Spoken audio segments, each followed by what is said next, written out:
നമസ്കാരം, ചാനൽ 91 ന്യൂസിലേക്ക് സ്വാഗതം. അടിച്ചും തിരിച്ചടിച്ചും എം.വി. ഗോവിന്ദനും വെള്ളാപ്പള്ളി നടേശനും CPM-ഉം വെള്ളാപ്പള്ളിയും തമ്മിലുള്ള പോര് ഇങ്ങനെ മുറുകുകയാണ്. ഒടുവിൽ SNDP യോഗത്തിന്റെ മൂല്യം CPM സംസ്ഥാന സെക്രട്ടറി എം.വി. ഗോവിന്ദൻ തിരിച്ചറിഞ്ഞതിൽ സന്തോഷമുണ്ട് എന്ന വെള്ളാപ്പള്ളി, ഈഴവ വോട്ട് ചോർന്നത് എങ്ങനെയെന്ന് പാർട്ടി ഇരുത്തിയൊന്ന് പരിശോധിക്കാൻ പരിഹസിച്ചും വെള്ളാപ്പള്ളി. മുസ്ലിം സമുദായത്തിന് എന്തെല്ലാം ചെയ്തു, പ്രീണിപ്പിക്കാൻ എന്തൊക്കെ ചെയ്തു, എന്നിട്ട് എന്തെങ്കിലും തിരിച്ചു കിട്ടിയോ? മുസ്ലിം സമുദായത്തെ ഭയന്നാണ് എല്ലാവരും ഇവിടെ ജീവിക്കുന്നതെന്നും വെള്ളാപ്പള്ളി. ഒരു രാഷ്ട്രീയ പാർട്ടിയുടെയും വാലും ചൂലുമല്ല തങ്ങളെന്നും SNDP യോഗം ജനറൽ സെക്രട്ടറി പറഞ്ഞു. കണിച്ചുകുളങ്ങരയിലെ വസതിയിൽ മാധ്യമപ്രവർത്തകരോട് സംസാരിക്കവെയാണ് അദ്ദേഹം ഇക്കാര്യങ്ങളെല്ലാം പറഞ്ഞത്. എതിർത്താൽ കയ്യും തലയും വെട്ടുമെന്ന സമീപനം മൂലം BJP ആണ് രക്ഷ എന്ന തോന്നലാണ് ക്രിസ്ത്യൻ സമുദായത്തെ BJP-യിലേക്ക് അടുപ്പിച്ചത്. കേരളം മാറുകയാണ്.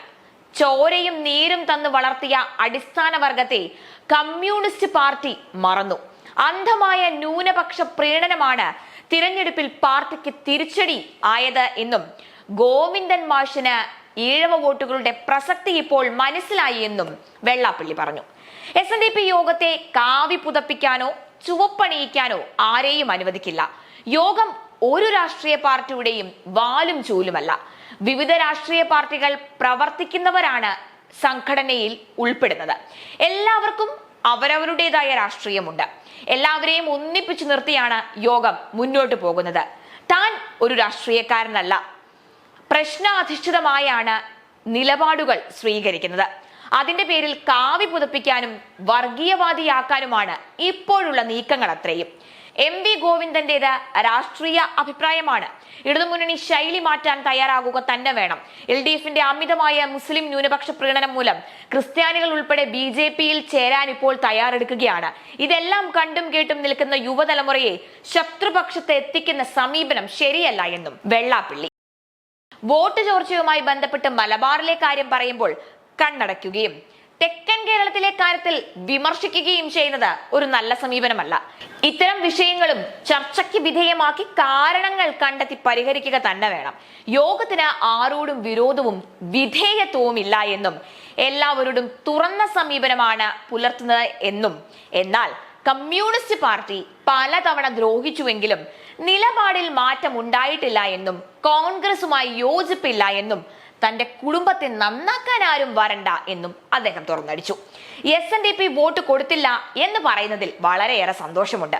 അതിനുള്ള കാരണം പഠിക്കണം കേട്ടോ എന്ന് വെള്ളാപ്പള്ളി. എന്തുകൊണ്ട് പെൻഷൻ കൊടുത്തില്ല? മാവേലി സ്റ്റോറിൽ പാറ്റയ്ക്ക് കഴിക്കാൻ പോലും ഒന്നുമില്ല.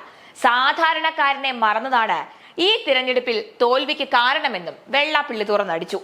സാധാരണക്കാരനെ LDF മറന്നതാണ് പരാജയത്തിന് ഒരു പ്രധാന കാരണം. മുസ്ലിം പ്രീണനം മറ്റൊരു വശത്ത്. മസിൽ പവറും മണി പവറും മുസ്ലിം സമുദായത്തിലേക്ക് കേന്ദ്രീകരിക്കപ്പെടുകയാണ്. അതാണ് ക്രിസ്ത്യാനികൾ BJP-ക്ക് വോട്ട് ചെയ്തത് എന്നും BJP-യോടും RSS-നോടും തങ്ങൾക്കൊരു പ്രത്യേക അടുപ്പമില്ല എന്നും അദ്ദേഹം പറഞ്ഞു. ഇടതുപക്ഷ മനോഭാവമാണ് എന്നും തനിക്ക് ഉള്ളതെന്നും ഈഴവ സമുദായത്തിൽ നിന്ന് വോട്ട് ചോർന്നത് ശരിയാണ്, എന്തുകൊണ്ടാണ് എന്നത് നോക്കി തിരുത്തുക തന്നെ ചെയ്യണം. അന്ന് BJP തന്നെ കമ്മ്യൂണിസ്റ്റ് ആക്കി. ഗോവിന്ദനും താനും തമ്മിൽ ഒരു തർക്കവുമില്ല. എന്നാൽ എന്റെ കുടുംബത്തെ നന്നാക്കാൻ ഇവർ ആരും നോക്കേണ്ട. തന്റെ നിലപാടിൽ നിന്ന് താൻ മാറുകയുമില്ല. കാലഘട്ടം മാറുമ്പോൾ ശൈലി മാറണം. ആരോടും വിരോധവും ഇല്ല, വിധേയത്വവുമില്ല എന്നും വെള്ളാപ്പള്ളി തുറന്നടിച്ചു. അടിച്ചും തിരിച്ചടിച്ചും ഇങ്ങനെ എം.വി. ഗോവിന്ദനും വെള്ളാപ്പള്ളിയും തുടരുകയാണ്. വരും ദിവസങ്ങളിൽ ഇതിന്റെ തുടർച്ച ഉണ്ടാകുമോ? കാത്തിരുന്ന് കാണാം.